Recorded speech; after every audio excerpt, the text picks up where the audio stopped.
Olá a todos, mais um vídeo de leituras lidas e aqui eu trago a vocês Capitão América, o Soldado Invernal, certo? Publicação da editora Panini no selo Marvel Deluxe, certo? Edições em capa dura, bem parrudas, isso aqui tem mais de 10 edições americanas, bem legal essa coleção, né? Bem legal essa série de gibis, né?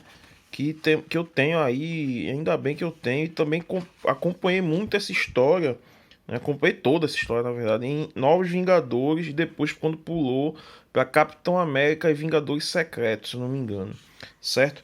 Essa aqui é a edição Marvel Deluxe publicada pela editora Panini em 2011 e teve republicação da mesma edição em 2019. Cara, se Brian Michael Bendis é pro Demolidor, o cara que revigorou a franquia, né, que trouxe um ar novo, o mesmo pode ser dito acerca de Ed Brubaker sobre o Capitão América, certo? Aqui a gente tem histórias, né, um compilado de histórias que foram publicadas, como disse, nos Novos Vingadores, que realmente marcaram época pro personagem, certo?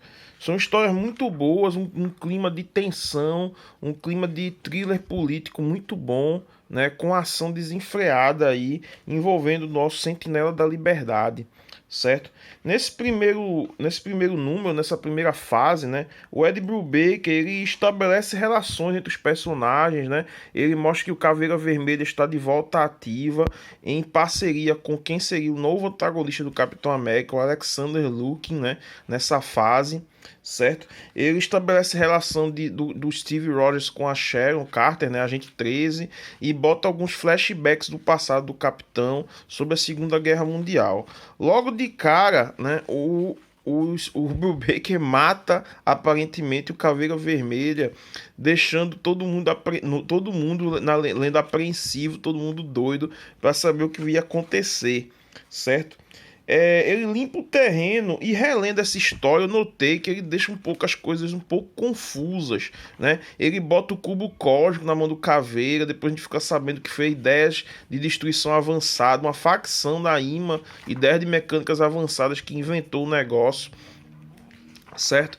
Ele faz com que o capitão tenha vários flashbacks do passado, né? E fica em volta do mistério de quem seria o Soldado Invernal, um super agente que causa missões, né? Que age, né? Para os interesses do Estado da Rússia, né? O antigo Estado soviético. Cara, vê só, esse começo é um pouco confuso, eu achei. Mas talvez tenha sido uma própria intenção do Brubaker em imergir o próprio leitor nessa mesma confusão que o Steve Rogers se encontrava, né? Sem saber muito bem para onde ir, o que estava acontecendo, como é que estava sendo afetado. Aqui a gente vê o flashback sobre o Capitão América que assumiu o manto depois que o Steve Rogers desapareceu no gelo, certo? Tudo isso muito bem feito, muito bem bolado, né? O leitor então fica assim tão perdido quanto o Capitão América. Ainda assim, muita coisa ocorre, é uma ação constante na história, né? Como eu disse, a gente é apresentado a um novo antagonista do Capitão, o Alexander Luke, né? A gente vê a história dele, muito interessante, muito bacana. Não é porque é confuso, mas que é ruim, muito pelo contrário, a história continua muito boa, certo? Mas é após a morte de um certo personagem aí, no meio da história, que a gente vai ter uma guinada fantástica, magnífica na história, uma acelerada que vai deixar todo mundo com o coração na boca, certo?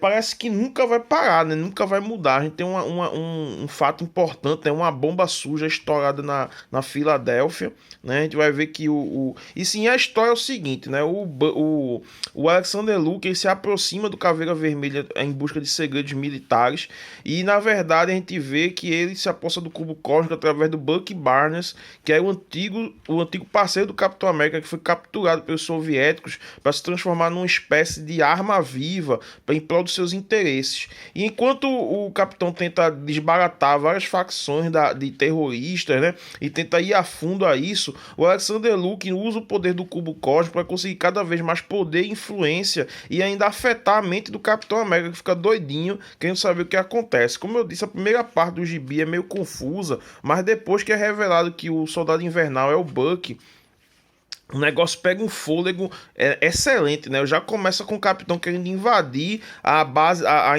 das empresas Kronos, né? A empresa do Alexander Lukin, atrás de respostas e acaba não dando muito certo, certo?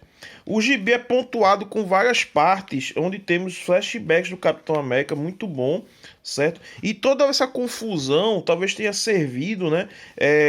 Justamente para poder dar uma motivação a mais, certo? Para que no final o clímax seja mais apoteótico, que acontece a tão aguardada luta entre Capitão América e Soldado Invernal, onde tudo mais está em jogo.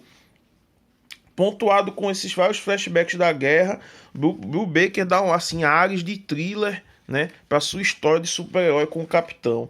Muito bem acompanhado pela arte do Steve Epting, como vocês veem aqui. O Steve Epting, minha gente, ele era um artista sem muita expressão, né? Desenhou muito X-Factor, né? Fazia um tempo. E o cara voltou aqui com arte realista, detalhista, muito impressionante, digamos assim. E as partes da Segunda Guerra Mundial desenhadas pelo excelente Michael Ark. Né? O gibi ainda tem a arte também do saudoso Jean Paul Leon na sua metade, com a história envolvendo o Jack Monroe, o Nômade, certo?